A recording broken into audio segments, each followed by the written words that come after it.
आइए दोस्तों, आज की वीडियो में हम बात करते हैं जो हम घुलनशील उर्वरक अपने धान की फसल में देते हैं पैदावार बढ़ाने के लिए।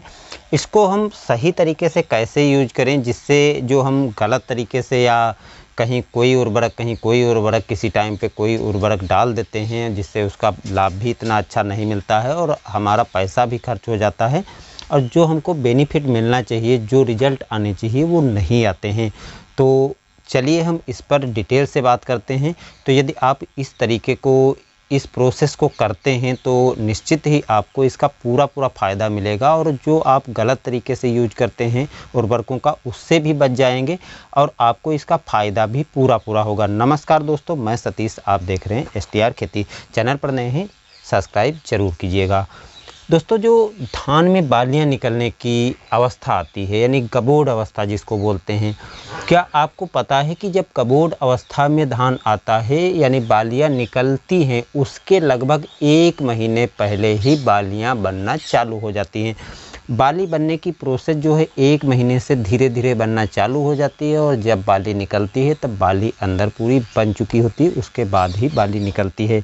तो बाली बनने की जो अवस्था होती है यानी गबोड अवस्था जब स्टार्ट होती है, उस समय से हमको ध्यान रखना है और फूल की अवस्था तक, यही एक मेन पॉइंट है जो हमको उर्वरकों का सही तरीके से स्प्रे करना है और सही समय पर जिन उर्वरकों की आवश्यकता है, जिन पोषक तत्वों की आवश्यकता है, उनको देना ज़रूरी रहता है।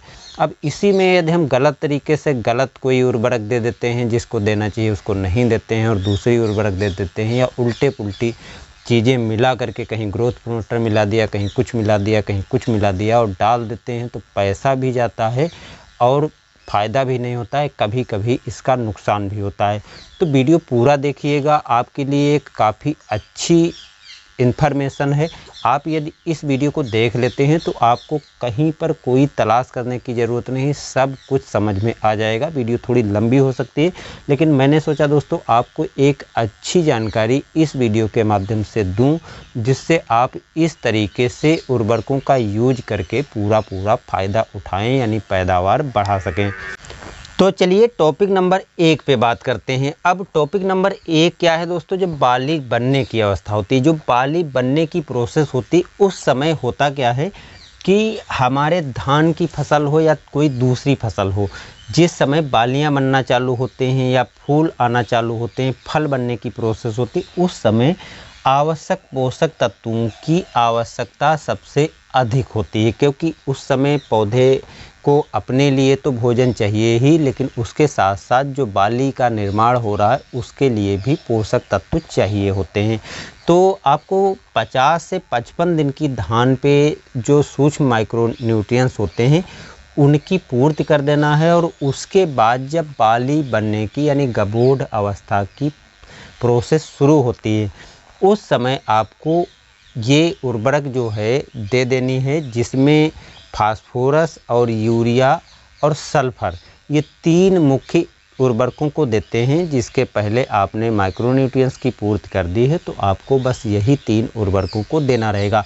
हाँ, यदि आपने 40 से 50 दिन के बीच में फिर से नाइट्रोजन की, फास्फोरस की और पोटास की पूर्ति कर दी, यानी NPK दे दिया है या सिंगल सुपर फास्फेट, यूरिया और पोटास दे दिया है या DAP और पोटास दे दिया है, तो आपको ये उर्वरक देने की आवश्यकता नहीं पड़ेगी। वैसे यदि आपने नहीं दिया है उस टाइम पर, तभी आप इस उर्वरक को दें। वैसे आपको बेकार में पैसा खर्च करने की आवश्यकता नहीं, क्योंकि वो उर्वरक जब आप देते हैं तो वो काफ़ी लंबे समय तक काम करती हैं और बालियां बनने की अवस्था जब शुरू होती है तो उस समय फास्फोरस, यूरिया, सल्फर और अन्य जो पोषक तत्व पोटास जैसे हैं उनकी पूर्ति हुआ करती है। तो इस समय आपको जो उर्वरक का स्प्रे करना है, यदि आपने पहले दानेदार उर्वरकों का यूज 50 से 60 दिन की अवस्था पर नहीं किया है, तो 60 दिन की अवस्था या 55 दिन की अवस्था जब भी आपके धान में बालियां बनने की प्रोसेस यानी गबोड अवस्था की प्रोसेस चालू हो, उस समय आपको देना है। उस समय आपको देना क्या है? जो NPK 1261 आती है, NPK 1261 में 12% नाइट्रोजन होती है और 61% फास्फोरस होती है। इसको आपको दे देना है और इसके साथ में आपको सल्फ़र मिला लेना है, क्योंकि सल्फ़र जब आप इस समय मिला करके स्प्रे कर देंगे तो जो फफूंद लगने की इस समय समस्या आती है, जो फफूंद जनित बीमारियां आती हैं उनसे भी बचाव हो पाएगा। तो सल्फ़र आप आसानी से इस उर्वरक में मिला सकते हैं, किसी तरह की कोई परेशानी नहीं होने वाली है। अब जो 1261 उर्वरक है, तो 1261 की 1 किलोग्राम मात्रा ले लीजिए, सल्फ़र की आप 1 किलोग्राम मात्रा ले लीजिए। यदि आपकी फसल थोड़ी कमज़ोर दिखाई पड़ती है, अधिक पीली दिखाई पड़ती है या लगता है कि फास्फोरस की और भी अधिक कमी है, तो आप 1 किलो 500 ग्राम यानी 1.5 किलो तक मात्रा ले सकते हैं। बाकी सल्फ़र की आपको 1 किलोग्राम ही मात्रा लेना है और 80% वाली आपको सल्फ़र लेना है। इस बात का भी आपको ध्यान रखना है, जिसका आप स्प्रे कर सकेंगे।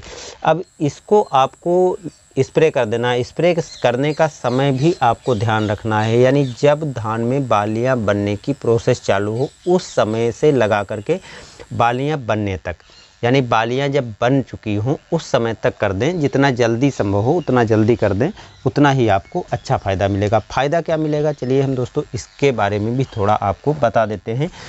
जब आपकी बालियां धान में बन रही होंगी, तो धान में जब बालियां बनती हैं तो इस समय जब आप नाइट्रोजन की पूर्ति कर देंगे, तो नाइट्रोजन जो है और सल्फ़र ये पौधे को प्रकाश संश्लेषण की क्रिया को और भी अच्छे से बनाने की में सहायता करता है, यानी भोजन बनाने में काफ़ी सहायता करता है, जिससे पौधा भोजन अच्छे से आसानी से बना सकता है। क्योंकि इस समय मैंने पहले ही बताया है कि पौधे को डबल डोज में भोजन की आवश्यकता होती है, जिससे पौधा आसानी से भोजन बना सकेगा। और जब आप इसमें फास्फोरस की भी इस समय पूर्ति कर देंगे, तो फास्फोरस पौधे को मजबूत बनाएगा, पौधे को खड़ा रखेगा, तने को मजबूत करेगा। इसके साथ साथ जो बाली बन रही है, तो भोजन पौधे को आसानी से मिलेगा और फास्फोरस की भी पूर्ति हो जाएगी, जिससे बाली की मोटाई बढ़ जाएगी और लंबाई भी बढ़ जाएगी।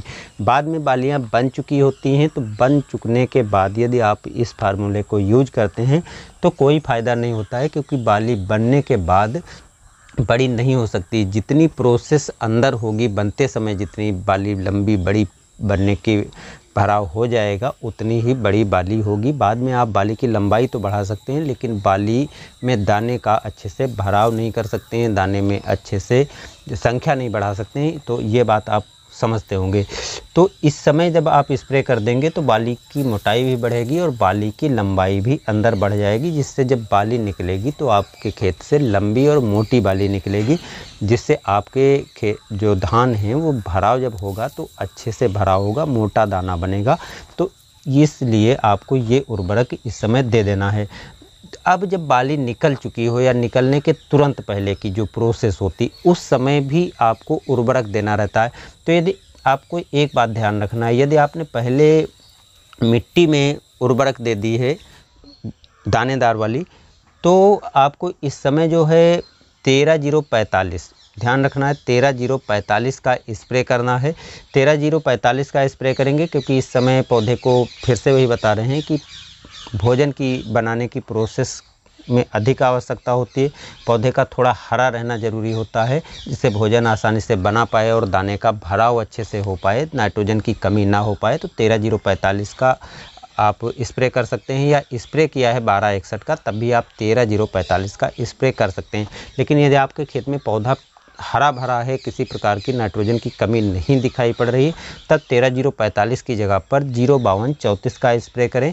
और यदि आप 13-0-45 का स्प्रे कर रहे हैं तो बाली निकलने के पहले और बाली निकलने के बाद की अवस्था में करें, और उसके बाद जब बाली में फूल बने या दाने का भराव हो, उसके पहले पहले आपको 0-0-50 उर्वरक का भी स्प्रे कर देना है।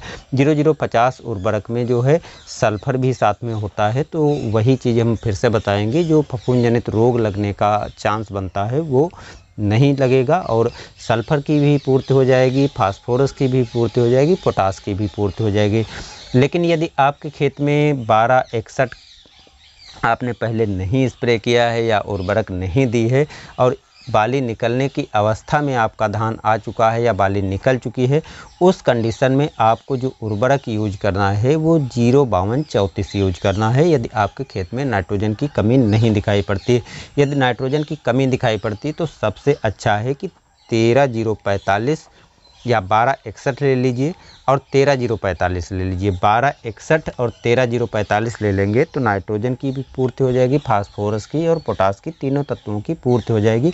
इसकी 1.5 किलो मात्रा आपको दोनों की लेना है, यानी 750 ग्राम 1261 की और 750 ग्राम 13045 की मात्रा लेकर के स्प्रे कर देना है, जिससे तीनों तत्वों की पूर्ति हो जाएगी और जो पौधे में जो आवश्यक पोषक तत्व हैं फिर से पूरे हो जाएंगे और पौधे में किसी तरह की समस्या नहीं आएगी। बाकी इस समय आपको किसी तरह का ग्रोथ प्रमोटर या अन्य उर्वरकों का स्प्रे नहीं करना है। जिन उर्वरकों का महत्व है, जिन उर्वरकों से आपको लाभ है, उन्हीं उर्वरकों को स्प्रे करना है। आशा करते हैं समझ में आ गया होगा। फिर भी कोई डाउट है तो कमेंट में पूछिए, जवाब आपको ज़रूर मिलेगा, वीडियो के माध्यम से या कमेंट में भी मिल सकता है। धन्यवाद।